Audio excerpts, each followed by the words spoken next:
So ayun, nautusan na naman ako ng aking magandang ina na gumawa o magluto ng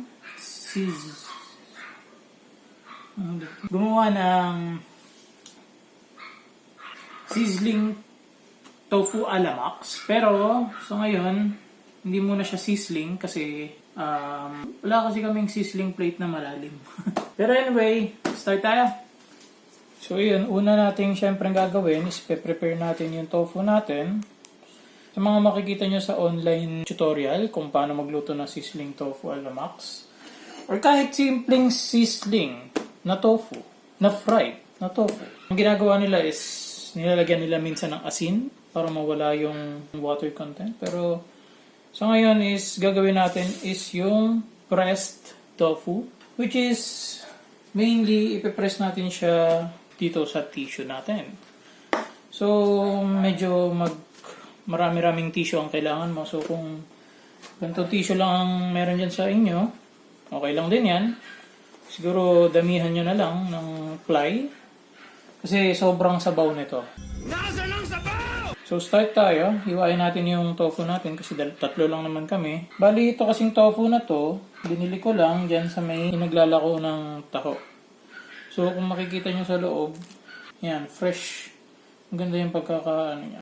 Oh my God! Wow!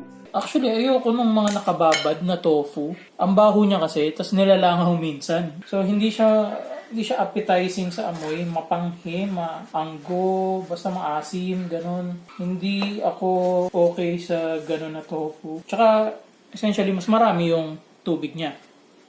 So ngayon, ipapat dry lang natin siya. Kung makuha mo lang yung exterior part, yung watery exterior part niya. Makikita nyo, actually, kita ba dyan?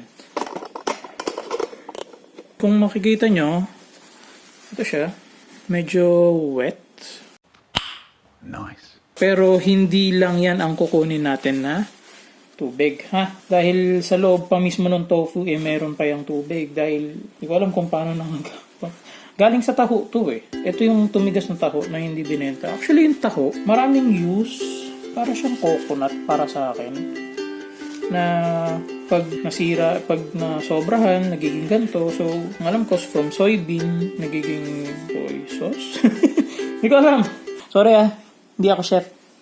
Basta, hanapin nyo na lang kung paano yung process nito. Pero alam ko galing ito sa taho na hindi nabenta ni Kuya. So, bali yan.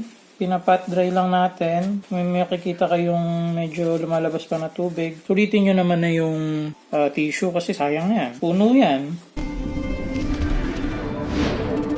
Unless hindi na sila gumagamit ng puno pang gawa ng tissue, diba? Next na gagawin natin is i-coat na natin siya ng dalawang tissue. Yan. Ngayon, kukuha na lang ako ng another plate. Dito, yan. Patong mo lang. So, usually nilalagyan nila ng mabigat na bagay dito. So, ako hindi ako makahanap ng mabigat na bagay. Siguro ito na lang. Ito mabigat naman to. Then, iwan nyo for 30 minutes. Later that same evening. So, ayun, after 30 minutes. Ito na, itsura. Sobrang basa na ng tissue. So, okay yan. Goods yan. Ngayon, tanggalin mo lang. The more na magtanggal kayo ng tubig, the better. Para kasi pag prinito nyo, hindi magtatalsikan. Next, anong kailangan natin gawin? Kailangan natin siyang hiwain. Sa maxes is cubes ang kanilang tokwa. So, try natin gawin.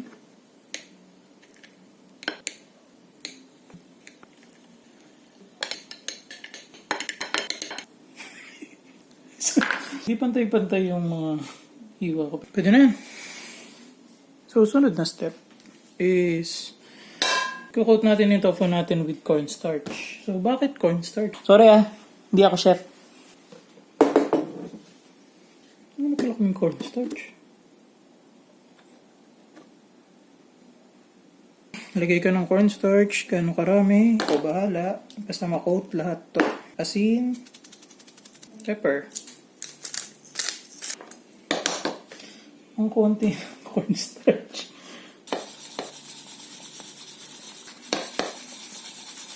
Ma! Wala ng cornstarch? Cornstarch pa lang nanay ko.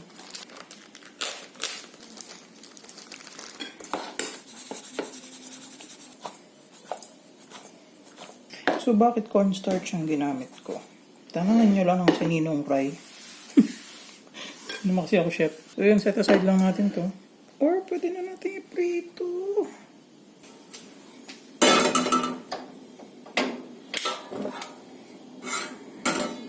Uy, pangit na yung apoy nito ah.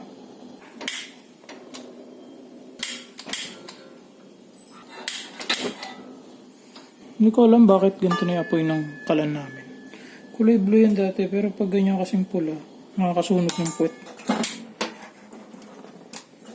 Yan, yan dapat na apoy. Kulay blue.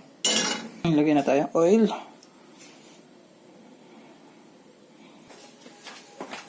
So, gawin natin. Test. Oops, masyado malakas. Sunog agad yan.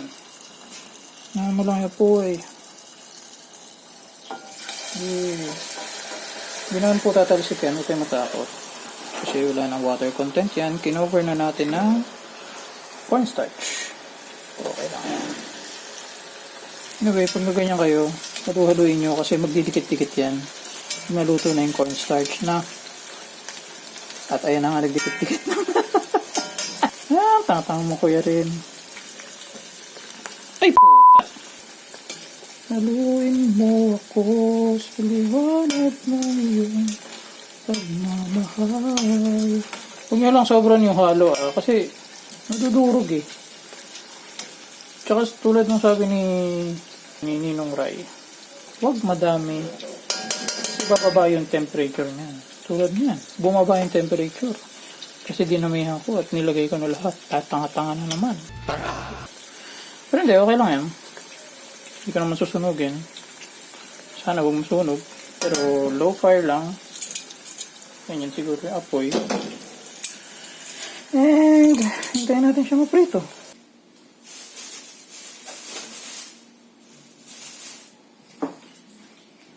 Mayonnaise.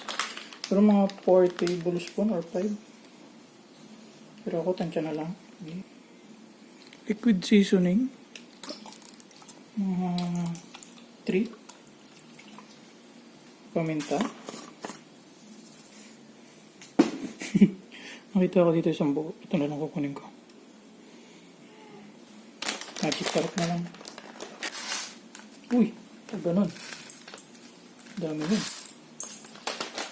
So, next. Lagay nyo na to. May iwa-iwa kanina. So, lagay nyo na.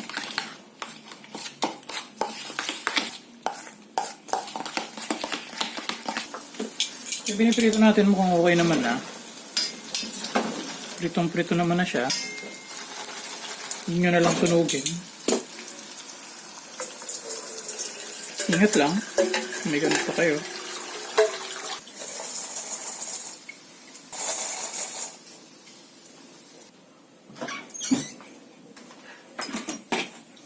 So yun, nandito yung mixture natin.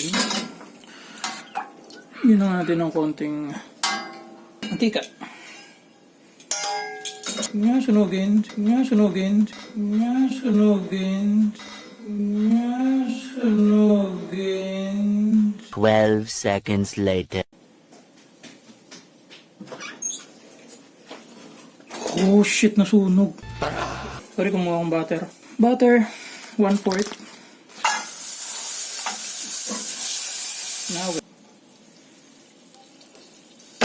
pwede na. Next is actually, pwede mo itong paghaluin na yung sauce na ginawa natin tsaka ito, or pwedeng lagay mo muna to dito tapos isunod mo yung sauce. Kung isisisling nyo siya, paghaluin nyo na siya agad. Pero sa part ko kasi hindi ko na isisisling kasi nagmamadali na yung nanay ko at gutom na siya. Haluin. Ayun na. Man. Actually, pwede mo dito ibalik. Sayang eh. So, yun yan. Wala nang plating. Tikman nyo. Tikman natin. So, yun. Basically, yan na. Tokwa. Ala. Max. Pero hindi. Hindi kalasa eh. So, tokwa ko. Anak ng tokwa.